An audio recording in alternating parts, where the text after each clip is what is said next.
Deuce McBride. We know that the Knicks made sure they retained him in that Mikal Bridges deal. They did that for a reason because they saw his impact. Last season, he was one of the best players we had off of the bench. He was shooting threes. He was playing lockdown defense. He was doing everything you wanted him to see. So the Knicks retaining him, for me, I love to see it. In my opinion, right now, his value is basically a first-round pick. That's his value. And he is still young. He can still develop. He can still play very well and add other things to his game. I want the Knicks to retain Miles Deuce McBride, and I want him to stay on this team. Because if he stays on this roster, the Knicks are going to maximize his impact. Trust me when I say that. Unfortunately, though, according to some reports, he might be on the trading block. Because according to Fred Katz of The Athletic, the Knicks are still working out this Mikal Bridges deal. They're still working out the money. And if they're looking to work out the money, the only way they can do that is if potentially they add other players to the deal. Let's break down these reports before we talk about Deuce and potentially him being added to that Mikal Bridges deal and him leaving the Knicks. I know it's a crazy situation. I'm not saying the Knicks are going to do that. I'm just saying these are the reports that we have right now. But let's continue. According to Fred Katz of The Athletic, of course, the deal for Bridges is not official yet.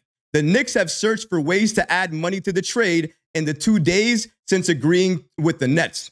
According to league sources, tossing in one minimum salary would not fill in the difference between Bridges, who makes $23.3 million, and Bogdanovich, who makes $19 million. The Knicks would still be hard capped at the first apron if they included, let's say, Jericho Sims with Bojan Bogdanovich.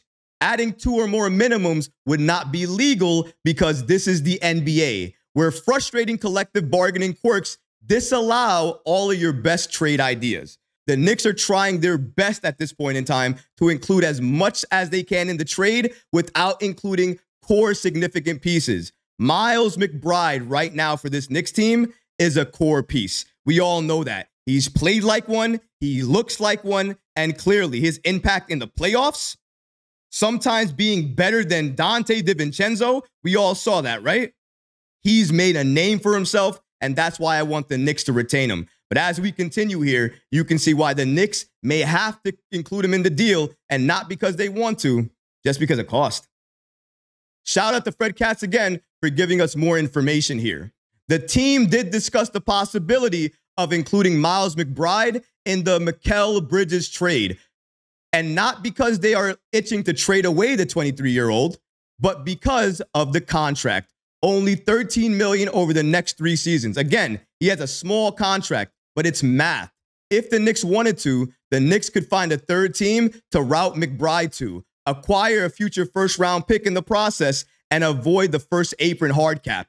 His salary plus Bogdanovich would just barely top Bridges. But according to Fred Katz, they have since shied away from that scenario. So again, according to multiple sources, the Knicks at one point in time was considering including Deuce McBride in the deal for Mikal Bridges. And again, maybe they still could. The money makes sense there, even though it's small. If they did that, they would still barely be able to afford Bridges and not have to worry about any type of hard cap at the first apron. They would still make other moves. They would still likely be in the second apron, but still have a lot more money to operate with. So we have to understand that. That's why the Knicks would likely make one of these moves. But again, Deuce McBride, according to Fred Katz here, the Knicks are not looking anymore to include him in that type of trade scenario. That means the Knicks know exactly what we know. You can't include Deuce. Deuce is loose. Deuce. Hearing that in the entire arena, hearing every single fan, every Knicks fan in MSG scream Deuce when he lets go of that 3-ball is just music to my ears. The Knicks know he's a fan favorite, but it's not only that. It's not only because he's a fan favorite. Deuce McBride actually has an impact, especially off the bench. He can't run a unit. He's not a point guard. I can't call him that. But as a 2-guard, lockdown defense, can shoot threes, can drive to the basket. He's strong. Let me take you back to a playoff game. Do you guys remember when it was Tyrese Maxey versus Miles Deuce McBride in the paint? They were fighting for a ball, and then Deuce grabs the ball from Maxey, takes it out of his hands, and then throws Maxey to the floor and scores anyway. And Deuce is a little bit shorter than Maxey, and he doesn't look as big as Maxey. But you know what? That night, he played bigger than him. He looked bigger than him in that moment. And that's the type of player that you need. You need a player like that. A player that can come in right away, have an impact, shoot threes, have high-level defense, and be able to play the Thibodeau system. Miles McBride does that. That's why it doesn't surprise me or shock me that the Knicks didn't want to include him in the Mikal Bridges deal, and likely why they won't. They're going to try to find other ways to get around this. And for me, the only way to do that is to trade Mitchell Robinson. Again, I'm not advocating for it. I love Mitch. I love his impact when healthy. But if we're looking to build a contender and I'm looking at the entire roster, who sticks out? Think about it.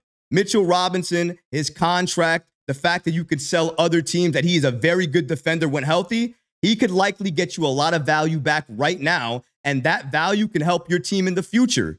And if you retain iHeart, you're not hurting as much. You still have Sims off the bench. Potentially, you can sign a vet. For me, you sign Goga. Either way, there are other options out there.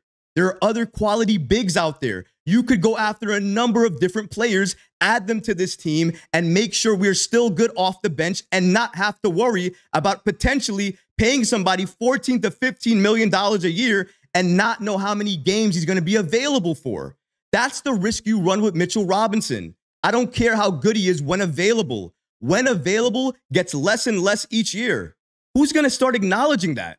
Who's going to start admitting the fact that Mitchell Robinson just can't stay healthy?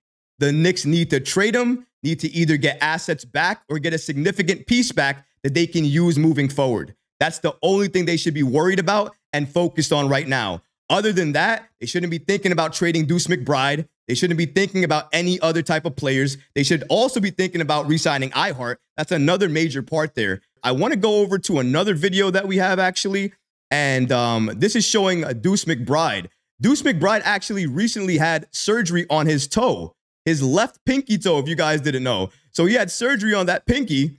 And because of that, he actually had a couple of commitments that he had to go to, a couple of basketball camps. Now, other players, if they were injured and just had surgery on your pinky toe, you wouldn't do any of those things. But Deuce built a little bit differently. Shout out to Deuce. Let's take a look at what he was doing here. So basically, he can still go to the basketball camp with all the kids. So he's going to this camp, seeing all the kids, still doing his actual things that he was committed to do, but he's injured, just had surgery on that pinky toe, but it doesn't matter to him.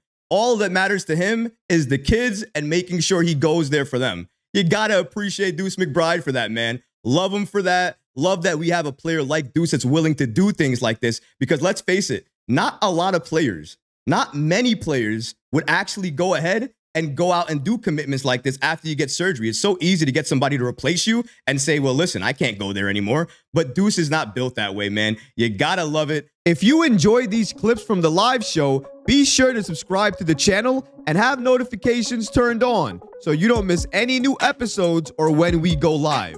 Thanks for watching, Knick fans, and until next time, peace.